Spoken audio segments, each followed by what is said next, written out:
ছাত্র দলের সাথে ছাত্র শিবিরের একটি আদর্শিক দ্বন্দ্ব আছে। বাংলাদেশ জাতীয়তাবাদী ছাত্র দলের সাথে সরাসরি আমার পথ চলা 2009 সাল থেকে 2026 সালের আজকে মার্চ মাসের 12ই মার্চ পর্যন্ত আমি বাংলাদেশ ছাত্র শিবিরের সাথে ছাত্রদলের কোনো পর্যায়ে কোনো ধরনের ঐক্যবদ্ধ কোনো অবস্থান আমি আমার চোখে পড়েনি।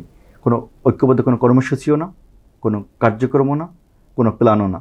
ঠিক আছে, তা আমি মনে করি বাংলাদেশ জাতীয়তাবাদী ছাত্র দলের সাথে ছাত্র শিবিরের একটি আদর্শিক দ্বন্দ্ব আছে এবং এর কর্মপরিকল্পনা এবং কার্যপরিধির পার্থক্য বিস্তর। সুতরাং এটা একটি নৈতিক অবস্থানগত জায়গা।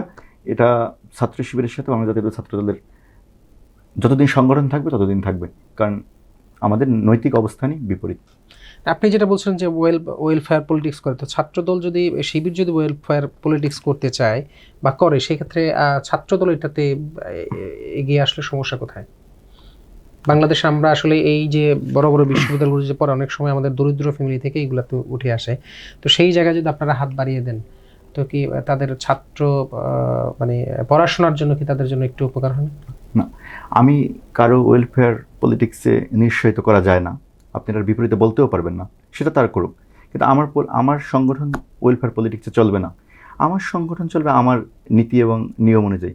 আমি মনে করি এটা রাষ্ট্রের দায়িত্ব এবং রাষ্ট্রই, আপনি একটি পাবলিক বিশ্ববিদ্যালয়ে রাষ্ট্র কিন্তু অনেক ধরনের ভর্তুকি দেয়। আমি মনে করি এটা সঠিক, মানে দুর্নীতি ছাড়া সঠিক ব্যবস্থাপনার মাধ্যমে এই ধরনের সকল সমস্যার সমাধান করা সম্ভব।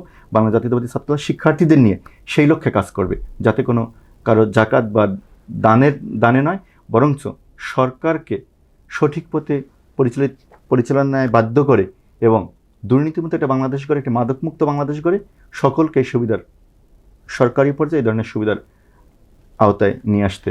আপনি একটা কথা বলছিলেন যে আসলে বিগত দিনে যে ছাত্র সংগঠনগুলো ছিল আসলে এক ধরনের হল দখল, অস্ত্র বাণিজ্য, মাদকের কারবার, এগুলা বরাবরই ছাত্র সংগঠনের বিরুদ্ধে এক ধরনের অভিযোগ থাকে, বিশেষ করে যারা ক্ষমতাসীন ছাত্র সংগঠন থাকে তাদের।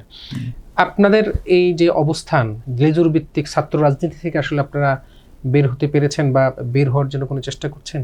না, আমাদের সাধারণ সম্পাদক জনাব নাসিরউদ্দিন নাসির একবার টকশোতে বলেছিলেন যে লেজুর ভিত্তিক আপনি কিভাবে পোর্ট্রেট করবেন সেটা। আমি তো আমার যে দল বাংলাদেশ জাতীয়তাবাদী দল বিএনপি, তার তো কোনো খারাপ সিদ্ধান্তকে আমি সমর্থন জানাবো না। আমি আমার শিক্ষার্থীদের যে প্রশ্ন, বাংলাদেশের মানুষের যে প্রশ্ন, সেখানে যদি আমি তাদের সাথে থাকি তাহলে তো আমার লেজুর ভিত্তিতে কোনো সমস্যা নেই। কিন্তু আমি যেটা করতেছি না অন্য সংগঠনের সাথে, সেটা হচ্ছে আমি একটা মিথ্যা কথা বলতেছি না।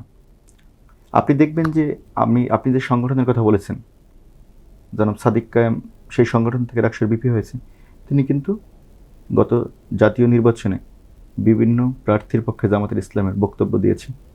কিন্তু সে বলেছে কি যে তাদের সংগঠন লেজুর ভিত্তিক সংগঠন না। তার মানে কি সে মিথ্যা বলেছে এবং দ্বিচারিত করেছে। কিন্তু আমরা তাদের চেয়ে ন্যূনতম, আপনি যদি ন্যূনতম বলেন যে আমার ডিফারেন্স কোথায়, সত্য আর মিথ্যা, আমরা সত্যবাদী, তারা মিথ্যাবাদী। তো এটা তো সাদিক কায়েম করেছে আপনাদের ছাত্র সংগঠন থেকে যারা প্রতিনিধি নির্বাচিত হয়েছে, বিশেষ করে চট্টগ্রাম বিশ্ববিদ্যালয়ের পরবর্তীতে জাকসুর ভিপিও আপনাদের সাথে যুক্ত হয়ে আপনাদের সাথে রাজনীতিতে অংশগ্রহণ করেছেন।